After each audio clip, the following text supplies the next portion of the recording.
하나님 말씀입니다. 여호수아 2장 1절부터 14절까지입니다.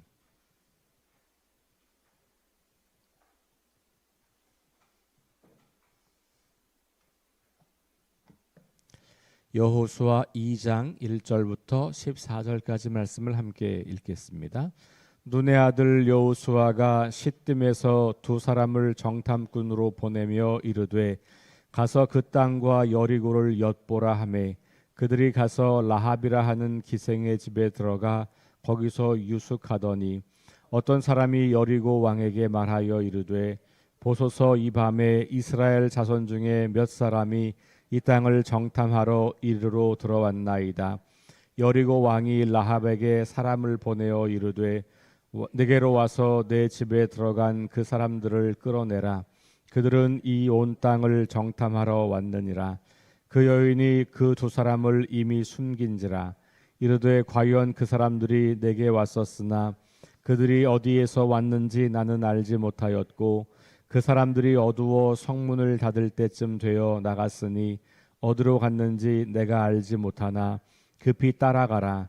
그리하면 그들을 따라잡으리라 하였으나 그가 이미 그들을 이끌고 지붕에 올라가서 그 지붕에 벌려놓은 3대에 숨겼더라. 그 사람들은 요단 나루터까지 그들을 쫓아갔고 그들을 뒤쫓는 자들이 나가자 곧 성문을 닫았더라. 또 그들이 눕기 전에 라합이 지붕에 올라가서 그들에게 이르러 말하되 여호와께서 이 땅을 너희에게 주신 줄을 내가 아노라. 우리가 너희를 심히 두려워하고 이 땅 주민들이 다 너희 앞에서 간담이 녹나니 이는 너희가 애굽에서 나올 때에 여호와께서 너희 앞에서 홍해물을 마르게 하신 일과 너희가 요단 저쪽에 있는 아모리 사람의 두 왕 시혼과 옥에게 행한 일 곧 그들을 전멸시킨 일을 우리가 들었음이니라. 우리가 듣자 곧 마음이 녹았고 너희로 말미암아 사람이 정신을 잃었나니 너희의 하나님 여호와는 위로는 하늘에서도 아래로는 땅에서도 하나님이시니라. 그러므로 이제 청하노니 내가 너희를 선대하였은즉 너희도 내 아버지의 집을 선대하도록 여호와로 내게 맹세하고 내게 증표를 내라. 그리고 나의 부모와 나의 남녀 형제와 그들에게 속한 모든 사람을 살려주어 우리 목숨을 죽음에서 건져내라. 그 사람들이 그에게 이르되 내가 우리의 이 일을 누설하지 아니하면 우리의 목숨으로 너희를 대신할 것이요 여호와께서 우리에게 이 땅을 주실 때에는 인자하고 진실하게 너희를 대우하리라. 아멘. 네, 이스라엘 백성들이 요단강을 건너서 가나안 땅으로 들어가기 전에 정탐꾼을 보낸 이야기가 등장합니다. 이스라엘 백성들이 광야 생활을 할 때에 모세가 12명의 정탐꾼을 보내었던 적이 있었죠. 여호수아서는 여호수아를 모세와 계속해서 비교한다 이렇게 말씀드렸어요. 그래서 모세와 같은 지도자 이 그림을 계속 그려나가는 거예요. 그래서 이 정탐꾼 이야기도 하나의 모세와 같은 역할을 하고 있는, 그러나 이제 모세의 실수나 모세 시대의 실수들을 보완하고 극복해서 좋은 리더의 모습을 이제 보여주고 있는 거죠. 그래서 이 정탐꾼 이야기는 같지만 내용이나 그런 구성들은 조금 다르게 되어 있어요. 근데 여호수아 전체에서 2장이 차지하는 비중은 굉장히 큽니다.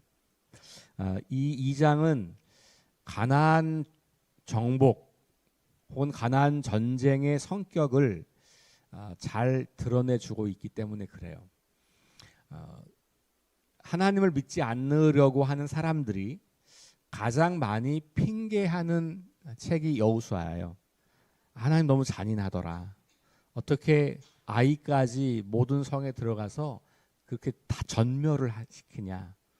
너무 잔인하고 비이성적이고 전쟁의 신 아니냐. 그런 하나님이 어떻게 자비와 은혜의 하나님이냐.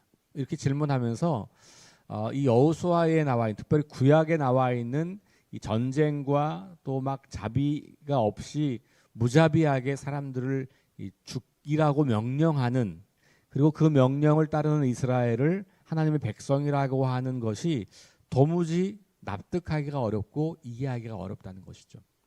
지금도 현대의 무신론자들, 특별히 과학주의 무신론자들도 대표적으로 그런 이 여호수아의 하나님을 폭군이다 이렇게, 혹은 깡패다 뭐 이렇게 표현을 할 정도로 혐오하죠.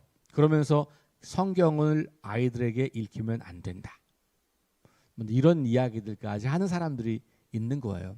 그리고 그 사람들이 굉장히 지성인들이기 때문에 오늘날 많은 젊은 사람들이 그 지성인들의 이야기를 들으면서 성경이 이상한 책이다, 기독교는 믿을만하지 못하다, 뭐 이런 이야기를 받아들여서 기독교 신앙을 멀리하거나 거부하거나 자세히 알지 못한 상태로 이 기독교 신앙에 대해서 공격적인 태도를 취하는 경우들이 오늘 이 현대, 지금 21세기에 일어나고 있는 아주 큰 일들 중에 하나입니다. 혹시 여러분들의 자녀들이 신앙을 갖고 있다가 신앙을 생활을 잘 안 하면서 기독교 신앙에 관심이 없는 사람들이 있다면 한번 대화를 진지하게 나눠보시면 이 질문이 많은 경우에 등장합니다. 이걸 잘 설명해 줘야 돼요. 그리고 하나님은 하나님의 백성 이스라엘에게 땅을 주려고 그 땅에 잘 살고 있던 아무 죄가 없는 사람들을 다 죽여서 없앤 하나님이냐? 이 질문이 굉장히 중요한 질문 중에 하나예요. 우리가 한 달 동안 여호수아를 읽고 또 주일날 제 설교를 여러분 들으시면서 그런 이야기들에 대한 답을 얻어가시면 좋은데, 그 중에 대표적으로 그거 이야기를 반론할 수 있는 본문이 2장이에요. 왜냐하면 이거는 인종, 그러니까 어떤 이스라엘 사람이 히브리 백성이 아니기 때문에, 다시 말하면 유대인이 아니기 때문에, 혹은 인종이 다르기 때문에, 혹은 종교가 다르기 때문에 그들을 심판하는 이야기가 아니다라는 것을 강력하게 드러내는 이야기가 2장이에요. 가나안 정복 전쟁이 시작되기 전에 이 라합의 이야기가 들어가 있다고 하는 것은 이 전체의 정복 전쟁의 성격을 주위에서 보라고 하고 있는 거, 그런 역할을 하는 거죠. 잘 아시겠지만 기생 라합의 이름은 어디에 등장합니까? 신약으로 넘어가면 예수님 족보에 등장하는 사람이에요. 그만큼 기독교에서 굉장히 중요한 사건인 거죠. 가나안 땅에 들어가기 전에 그 가나안 땅 사람이 어떤 반응을 보였기 때문에 그가 멸망하지 않고 구원받은 이야기예요. 이스라엘 백성이 아닌, 다시 말하면 흔히 사람들이 그 땅의 사람들을 다 진멸하라고 명령하시는 그 하나님의 그 이야기 안에 그 땅 사람이 구원받는 이야기예요. 그러니까 이스라엘이 아니기 때문에, 그 땅에 살았기 때문에 다 죽는다? 그 말을 정면으로 여호수아는 거부하고 있는 거예요.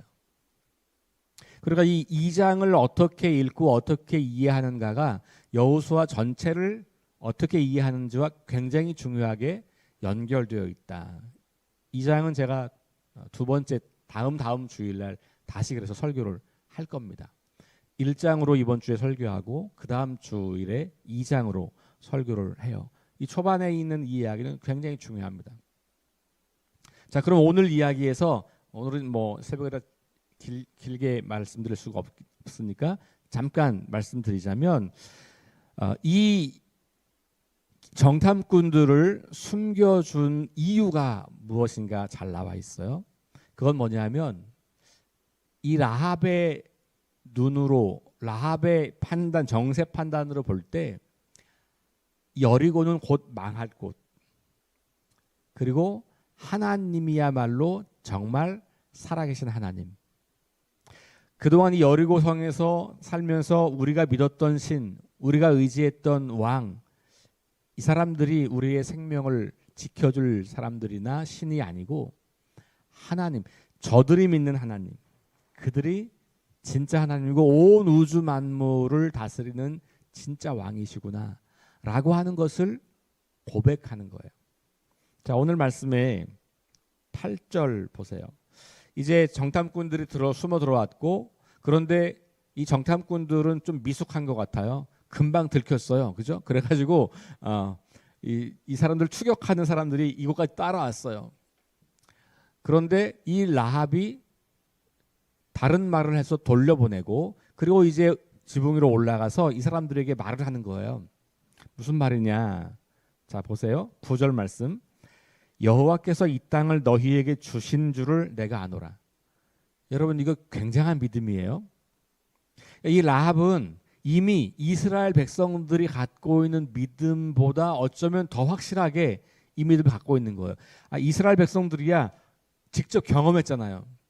그렇죠? 애굽에서 살다가 나와서 홍해를 건너고 광야 40년 동안을 지나면서 하나님이 어떤 분인지를 경험했는데, 직접 그러고도 사실은 이 땅에 들어가는 것이 맞나 안 맞나 고민되고, 하나님이 정말 우리가 이 땅을 주셨을까 의심이 되기도 하고 그런단 말이에요. 근데 이 여인은 뭘 알아요? 하나님께서 이 땅을 너희에게 주셨다는 걸 안다는 거예요. 이걸 어떻게 알아요? 어떻게 알아요? 소문을 들은 거예요. 이 이스라엘 백성들이 밑에부터 쭉 공격해 올라오면서 이미 이 요단을 건너기 전에 요단 동편들을 점령했잖아요. 우리 어제 두 지파 반이 다 이 요단 동편들에게 지금 딱 정착을 한 거거든요. 이렇게 올라오고 그 뒤를 읽어보면 보세요. 우리가 너희를 심히 두려워하고 이 땅 주민들이 다 너희 앞에서 간담이 녹았다. 이 온 성에 이 소문이 퍼진 거죠.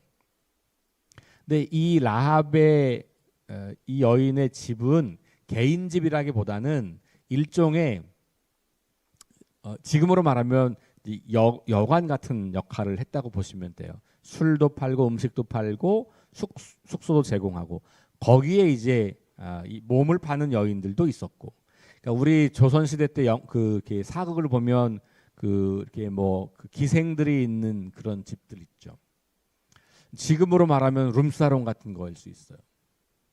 근데 지금과 완전히 같지는 않겠지만 이 당시 이제 숙소를 제공하고 음식도 제공하고 그러면서 이제 그곳에 있는 여인이었기 때문에 아마도 많은 남자들이 이곳에 와서 이런저런 이야기를 하는 거죠. 그러니까 이곳이 정보가 굉장히 많이 유통되는 곳인 거죠. 그러니까 이 여인은 밖을 다니면서 뭘 알아보지 않았지만 자기 집안에 있으면 이 왔다 갔다 하는 사람들이 하는 이야기, 특별히 여리고 성 사람들만이 아니라 여리고 성 벽에 살았다고 하는 말은 성 안으로 들어가기 전 입구라는 말이거든요. 여리고 성은 이중성이에요. 그러니까 큰 바깥에 성벽이 있고 그다음 가운데 또 성벽이 있고 그 안에는 정말 잘 사는 사람들이나 관료들이나 이런 사람이 사는 거고, 내성과 외성 둘레에 사는 사람들이 가난한 사람들이고, 거기에 이제 이 성을 출입하는 이방인들이나 다른 사람들이 숙소가 있을 수 있는 이제 그런 위치에 있는 거죠. 그러니까 성벽에 매달았다라고 나오잖아요. 이 집이 바로 그 성벽에 있는 거예요. 그러니까 이 여인은 정보를 계속 듣고 파악할 수 있는 사람인 거예요. 자, 그렇게 가만히 들어보니까 온 동네 사람들이 지금 이 이스라엘 백성들이 출애굽해서 이곳까지 오고 있는 이야기를 하는 거예요. 그 이야기를 들었고 그 이야기를 들어보니 하나님이 이 땅을, 우리가 살고 있는 이 땅을 포함해서 이 가나안 땅을 하나님께서 저들에게 주셨구나라는 것을 감지하게 된 거예요. 그러면서 온 백성들이 두려워하는 걸 보니까 이게 진짜구나. 우리 성에 들이닥칠 일도 얼마 남지 않았구나. 이 여인은 직감적으로 이 사람들이 스파이라고 하는 것을 안 거죠. 자, 그리고 나서 10절에 보세요. 이는 너희가 애굽에서 나올 때에 여호와께서 너희 앞에서 홍해물을 마르게 하신 일, 출애굽하고 홍해를 건넌 이야기를 알고 있어요, 이 사람들이. 요단 저쪽에 있는 아모리 사람의 두 왕 시혼과 옥에게 행한 일, 그러니까 이게 지금 요단강 동편에서 일어난 일이에요. 곧 그들을 전멸시킨 일을 우리가 들었다. 출애굽, 홍해를 건너고 광야를 지나오면서 특별히 이 요단 동편에 있는 나라를, 뭐 이때는 이제 성이 한 나라, 도시 국가니까 그 성들을 정복했던 이야기들을 다 들었던 거예요. 11절 우리가 듣자 곧 마음이 녹았고 너희로 말미암아 사람의 정신을 잃었나니 너희의 하나님 여호와는 위로는 하늘에서도 아래로는 땅에서도 하나님이시라. 자, 11절 후반부에 있는 고백 보세요. 이 이야기를 듣고 보니까 하나님은 땅에서도 하늘에서도 하나님이시다는 거예요. 너희가 믿는 하나님이야말로 온 땅, 온 세상의 왕이라고 하는 고백을 하는 거죠. 그러니까 이 여인은 단순히 살고 싶어서 이 사람들을 숨겨주었던 것이 아니라 믿음이 생긴 겁니다. 어떤 믿음이에요? 하나님이 누구신지, 하나님이 이 땅을 어떻게 하실 것인지, 그리고 그 하나님은 어떻게 역사하셨는지를 듣고 믿음이 생긴 거예요.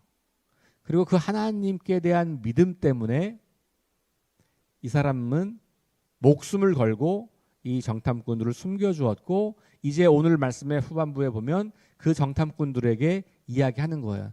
내가 당신들의 하나님을 알게 되었다. 그래서 나는 당신들의 하나님이 당신들이 이 땅에 들어와서 살게 될 거라는 거 믿고 있다. 당신들의 하나님이 온 땅과 온 하늘의 하나님이시라는 거 내가 믿는다. 그러니 이 땅에 들어와서 이 땅의 사람들을 다 진멸할 때 우리를 살려달라라고 이제 이야기하면서 언약을 맺는 거죠. 그래서 이 정탐꾼들이 약속을 합니다. 우리가 이 땅을 차지할 때 인자하고 진실하게 너희를 대하겠다. 자, 핵심은 뭐냐 하면 이 땅에 살고 있는 사람들이기 때문에 무조건 죽어야 하는 게 아니에요. 이 땅에 살고 있는 사람이지만 하나님이 하시는 일을 보고 듣고 깨닫고 그것을 믿음으로 고백할 때 하나님은 그들을 살려주신다는 이야기죠. 가나안 땅을 정복하기 전에 라합의 이야기를 통하여서 하나님은 무자비한 폭군이 아니라 하나님을 신뢰하는 사람들을 구원하시는 하나님. 하나님이 온 땅의 주인이시고 하나님이 온 우주 만물의 주권자이시고 땅의 주인이 하나님이신 것을 믿음으로 고백하는 모든 사람들을, 그가 어떤 사람인지 어떤 민족인지 어떤 직업인지 관계하지 않고 그 믿음으로 그를 살려주신다고 하는 이야기를 우리에게 들려주는 겁니다. 그러니까 하나님은 모든 사람들에게 자비를 베푸시고 은혜를 베푸시고 기회를 주시는 분이라고 하는 것을 이 라합의 이야기를 통해서 우리에게 들려주고 있습니다. 가끔씩 여호수아서를 잘못 해석해서 기독교인이니까 이방 사람들, 종교 없는 사람들, 타종교인들을 마음대로 해도 된다고 착각한 사람들이 있어요. 성경은 그렇게 말하고 있지 않은 거예요. 기독교인이기 때문에 이미 우리는 하나님의 사랑 안에 있기 때문에 어떻게 해도 괜찮다. 그렇지 않아요. 그 이야기가 이제 다음에 아간의 이야기에서 나옵니다. 하나님의 백성의 무리 가운데 있었던 아간 때문에 아이성 점령에 실패하고 그 집안이 다 죽게 되는 이야기를 하게 되죠. 그는 이미 구원받은 백성이고 하나님 백성이고 하나님의 일하심을 보았던 사람이에요. 여리고섬 점령에도 함께했던 사람이에요. 그러나 그가 하나님을 신실하게 따르지 않고 말씀에 순종하지 않았을 때 그는 어김없이 버림받게 돼요. 그러니까 하나님의 심판은 민족적 개념이나 아니면 어떤 신앙의 종교의 개념이 아니라 하나님 말씀에 순종하고 하나님을 따르는 사람들을 통해서 일어나고 있는, 그가 누구이든지 간에 뒤집어 말하면 그가 아무리 구원받은 백성이라고 자부한다고 할지라도 어느 순간 하나님 말씀을 더 이상 순종하지 않을 때가 되면 그를 구원받은 백성으로 보기가 어렵다는 이야기를 동시에 하고 있는 것이죠. 그러니까 하나님께서 어떤 민족이기 때문에 혹은 그 땅에 그가 죄 속에 있었기 때문에 무조건 그를 징벌하고 심판하고 그를 잔인하게 죽이는 그런 하나님이 아니다. 오히려 하나님은 끊임없이 우리에게 하나님 안에서 새로운 삶을 살아갈 수 있는 기회를 주시고 그 기회를 찾는 모든 사람들이 구원을 누릴 수 있도록, 신약으로 넘어오면 예수 그리스도를 믿는 믿음이 있다면 그의 신분, 지위고하, 직업 유무, 재산 유무, 건강 유무, 그가 그동안 어떤 신을 섬겼는지 유무 관계없이 그가 지금 예수 그리스도를 구주로 고백한다면 모든 그런 사람들을 구원하시는 그 하나님의 은혜가 이 여호수아서에도 여전히 동일하게 흐르고 있다는 거죠. 하나님의 자비와 은혜와 긍휼과 사랑, 그리고 하나님이 일하신 것에 대한 믿음, 이것이 우리에게 굉장히 중요한 요소다라고 하는 것을 다시 보게 됩니다. 오늘 이 아침에 라합의 이야기를 묵상하시면서 우리가 하나님의 말씀을 듣고 그 하나님을 제대로 고백하고 그 하나님께 제대로 순종하는 믿음을 오늘 이 이방 여인, 그것도 기생이라고 하는 비천한 직업을 가지고 사는 이 여인을 통해서 우리는 배우게 됩니다. 그가 구원받았을 뿐만 아니라 예수님의 조상이 되기까지 성경은 그 이야기를 우리에게 들려주고 있는 것이죠. 저와 여러분들의 믿음을 점검하시면서 우리의 믿음이 말씀을 통해서 들은 하나님을 정말로 신뢰하는가? 그분을 정말로 내 삶에, 우리 가정에, 우리 교회와 우리 국가와 이 온 세상에, 온 땅과 온 하늘의 주인, 왕으로 인정하고 복종하며 살아가고 있는가를 점검하면서 우리의 신앙을 다시 한번 다져가는 그런 하루가 될 수 있기를 주의 이름으로 축원합니다. 기도하겠습니다. 하나님, 여호수아가 시딤에서 정탐꾼을 보냈고 그들이 라합이라고 하는 기생의 집에 들어가서 숨어 있다가 라합과 대화를 하고 그 라합의 믿음을 보고 그들을 구원하겠다고 약속했던 장면을 읽으면서 하나님이 무자비하신 하나님이 아니라 하나님이 모든 사람에게 기회를 주시고 모든 사람들이 하나님의 그 사랑과 은혜에 들어올 수 있는 문을 열어놓으신 분, 자비와 은혜의 하나님이신 것을 알게 하시니 감사합니다. 성경을 잘못 이해하고 잘못 해석하여 성경의 하나님을 이상한 하나님으로 만들어가는 시대를 우리가 살고 있습니다. 심지어는 교회 안에서조차 그렇게 하나님을 오해하여 하나님의 이름으로 많은 사람들을 핍박하고 많은 사람들을 정죄하는 일을 서슴지 않는 시대를 우리가 살고 있습니다. 하나님, 오늘 이 말씀을 우리가 기억하며 하나님이 어떤 일을 행하시는지를 보고 듣고 아는 사람, 그리고 그것 때문에 믿음을 갖게 되는 사람, 하나님을 온 땅의 주인으로 고백하고 선포하는 사람, 그런 사람들을 하나님께서 선대하시고 구원하신다고 하는 이야기를 오늘 말씀을 통해서 듣게 하시니 감사합니다. 우리가 외모로 사람을 판단하지 않게 하시고 지금 현재 그들의 상태로 사람들을 판단하지 않으며 그 모든 사람들이 구원의 가능성을 가지고 있고 하나님의 그 사랑의 대상에 포함되고 있다는 사실을 기억하며 우리가 계속해서 믿음의 길을 걸어가고 우리가 먼저 얻은 그 구원의 기쁨과 감격을 나누고 하나님이 어떤 분인지를 드러내고 그 하나님에 대한 믿음을 가지고 살아가는 삶을 살아가서 우리를 만나는 많은 사람들이 우리 때문에 하나님의 자비와 사랑과 은혜를 알고 깨닫고 하나님을 주님으로 고백하게 되는 놀라운 일들이 우리 일평생에 일어날 수 있도록 함께하여 주옵소서. 우리 석교교회를 통하여서 복음이 증거되고 수많은 사람들이 하나님을 만나고 알게 되고 하나님을 두려워하는 일들이 일어날 수 있도록 우리 교회를 사용하여 주옵소서. 예수님 이름으로 기도합니다. 아멘. 우리 합심해서 기도합니다. 성령의 능력으로 하나님 나라를 증언하고 살아내게 하소서. 하나님 말씀이 기준이 되게 하소서. 질병과 전쟁과 자연재해와 가난과 억압으로 고통당하는 사람들을 치유하고 회복시켜 주옵소서. 거룩한 습관을 형성하여 균형 있는 영적 성장을 이루게 하소서. 다음 세대에게 하나님 나라 복음을 전수하게 하소서. 우리 함께 합심해서 기도하시고 개인 기도하고 돌아갑니다. 하나님